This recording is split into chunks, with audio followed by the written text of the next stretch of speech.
বিএনপিকে খাটো করে বাংলাদেশের কোন রাজনৈতিক সিদ্ধান্ত জনগণের পক্ষে সিদ্ধান্তটি বাতিল করতে পারবে না।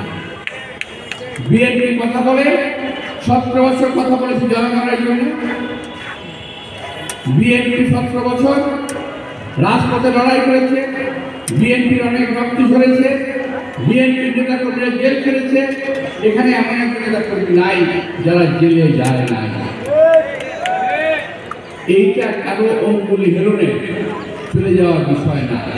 সুতরাং হুমকি ধামকি যারা দিচ্ছেন কম দিয়ে দয়া করে এটা বিয়োগ করবেন না। বিএনপি টোকা দিয়ে ফেলে দেওয়া দল না।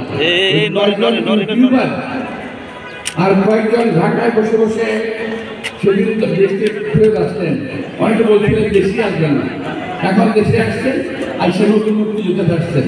বিএনপির বিরুদ্ধে কথা বললেই না, কথা বলতে দয়া করে এগুলো ছাড়ে না। ভালো হয়ে যান সবাই।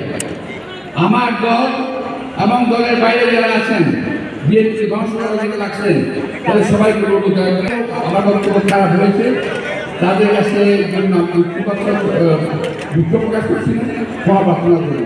তো বলবো যারা বিএনপিকে অনুপ্রবেশ করে বিএনপিকে কলুষিত করার চেষ্টা করছেন, যারা আমাদের 17 বছর কলুষ করার চেষ্টা করছেন, তারা সাবধান হয়ে যাবে। আমার সকল ভাইকে বলবো এই সমস্ত পোকামাকড়গুলোকে দল থেকে ফিরে ফিরে যাবে।